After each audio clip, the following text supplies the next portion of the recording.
वो अपने देश की बात नहीं करता, क्योंकि उसका देश को रिप्रेजेंट वो करता ही नहीं, वो मिनॉरिटी में है, वहां सब बाहर के आदमी राज करते हैं। ये क्या चीज है जो हमारी हस्ती बनी हुई है? क्या हम अपनी हस्ती को भी नहीं याद करते? क्या अपनी संस्कृति, अपनी तहजीब को भी भूल चुके हैं? जिस तहजीब ने हमको दिया, यहाँ आर्य, शठ, हून, फारसी और यहाँ अरबी आए, भूले मिले पर मिट ना सके अपनी संस्कृति। कि जिस मकसद के लिए मैं दुनिया में जाता हूँ, उसी मकसद के लिए आपने मुझे बुलाया। मगर मैं खुश इसलिए कि मुझे आपने सुनने का मौका दिया, और जिनको मैं सुनाना चाहता था वो तो अपनी एक्सक्यूज करके चले गए। बिहार जो भारत का मुखड़ा हुआ करता था, बिहार का इतिहास हुआ करता था, जरा उसकी ओर भी गौर करें। उसका कारण क्या है कि भारत आज देश में पिछड़े हुए जिलों में, स्टेट में गिना जाता है। यहाँ का इतना बड़ा इतिहास जिस पर रिसर्च हुई दुनिया ने, ऐसे पैगंबर वली औलिया जिस धरती पर आए, विद्वान आए, हमने ही अपनी ताकत को कमजोर कर करके, बुरा मत मानना यहाँ कोई पॉलिटिशियन बैठा हो, क्योंकि मैं किसी पार्टी से संबंध नहीं रखता, मैं तो इंसानियत की वजह से आपके साथ बोलने के लिए आया हूँ और बहुत लंबा सफर करके आया हूँ। 80 वर्ष की उम्र, सुबेरे फिर जाना है और सुबेरे से 3 और कल की रात मैंने तो नहीं कहा और मैं सुनता रहा। आइंदा किसी को बुलाएं तो अदब इज्जत जरूर दीजिए। ये तो आपके रोज सुनते हैं, विद्वान आदमी हैं, हर वक्त हर जलसे में आपको सुनने का मौका मिलता है, मगर बाहर से बुलाते हैं।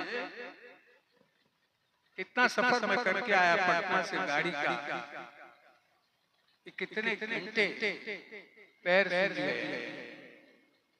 मैंने कहा क्या वापस हो जाऊं, उम्र का तकाजा। फिर मैंने कहा नहीं, जिस काम के लिए आया उसके लिए मैं रहूंगा। मैं आपसे जानना चाहता हूं कि अगर आप मुझे सुनना चाहते हैं तो मैं चंद मिनट में अपनी बात खत्म करूं। मैं इतना विद्वान नहीं हूं कि मैं लंबा चौड़ा बोल सकूं। मैंने इशारे से बहुत बड़ी बात कह दी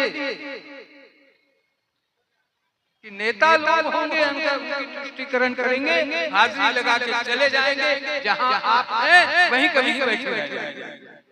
कोई सा लीडर ले आना, किसी भी पार्टी के ले आना। बिहार की दशा ये हो रही है कि आज कोई सरकार है कि नहीं है, दुनिया में इस बात का पता ही नहीं है कौन सरकार चली जाएगी।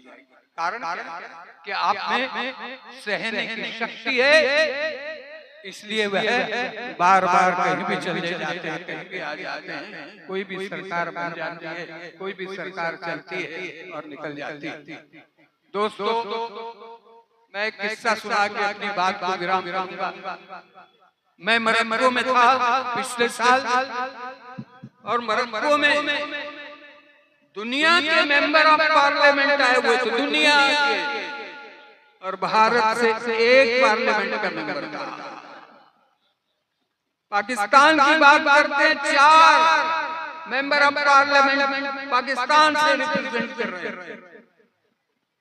सुन के हैरान हो जाएंगे, मैं अकेला एक व्यक्ति था जो वर्ल्ड पार्लियामेंट में बोलने के लिए गया, आज आपके बीच में खड़ा हूं। मैं अपनी बड़ाई के लिए बात कर रहा, मुझसे पूछा गया कि क्या आप 45 मिनट एक दिन और 45 मिनट दूसरे दिन 2 दिन इंग्लिश में बोल सकते हैं? मैंने कहा नहीं, मैं नहीं बोल सकता। मैं हिंदुस्तान से आया, एक ऐसे देश से आया हूं जिस देश का इतिहास बहुत बड़ा है। उस देश से आया हूँ, मैं बोलूंगा तो अपनी भाषा में बोलूंगा, आपको स्वीकार हो तो बुलवाइए, नहीं तो मेरे पास वापसी की टिकट आती है, मैं चला जाऊंगा। तो उन्होंने कहा कि कौन सी भाषा में बोलेंगे? तो मैंने उनसे कहा कि मैं हिंदुस्तानी में बोलूंगा। वो कहने लगे मुझसे कि ये लिस्ट में नाम ही नहीं, हिंदुस्तानी भाषा कोई है ही नहीं, आप हिंदी में बोल लीजिए। मैंने कहा हिंदी मेरे देश की एक जुबान है, हिंदी मेरे देश की राष्ट्रभाषा नहीं है। हिम्मत चाहिए बोलने की। ऐसे मजमे में जहाँ दुनिया के मेंबर ऑफ पार्लियामेंट और स्टेज से बोल रहा हो, उन्होंने कहा कि एक लैंग्वेज है क्या? मैंने कहा मेरे देश की लैंग्वेज है, जिसमें सब भाषाओं का मिक्सचर है, जो हमारी संपर्क भाषा, अरबी है, उर्दू है, इंग्लिश तो भरी पड़ी है, नहीं भी जानता तो भी इंग्लिश में बात करने की कोशिश करता है। ये भाषा भी मेरी इस भारतीय भाषा में है, इस हिंदुस्तानी भाषा में भी है। तो लोगों को याद हुआ कि हिंदुस्तान भी हिंदुस्तान की भाषा है। एक व्यक्ति भी देश से चला जाता है, देश के लिए सोचता है, भारत के लिए सोचता है, हिंदुस्तान के लिए सोचता है। वो मजहब की बात नहीं करता, वो मादरे वतन की बात करता है, उस देश की बात करता है जहाँ बाबा दादा ने उसके जन्म लिया, जो उनकी धरती है, जो हुकूक है, जो उनके राइट्स हैं, उसके लिए जीता है। तो हिंदुस्तानी किसी भी देश का और आदमी अपने देश के लिए नहीं जीता, क्योंकि उसके देश के तो लोग ही कम होते हैं। बाहर से आके लोग, अमेरिका हो, कनाडा हो, इंग्लैंड हो, बाहर से आके हमारे भारत की संख्या बहुत ज्यादा।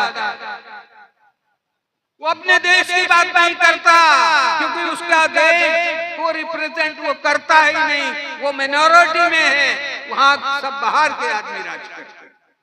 ये क्या चीज है जो हमारी हस्ती बनी हुई है? क्या हम अपनी हस्ती को भी नहीं याद करते? क्या अपनी संस्कृति, अपनी तहजीब को भी भूल चुके हैं?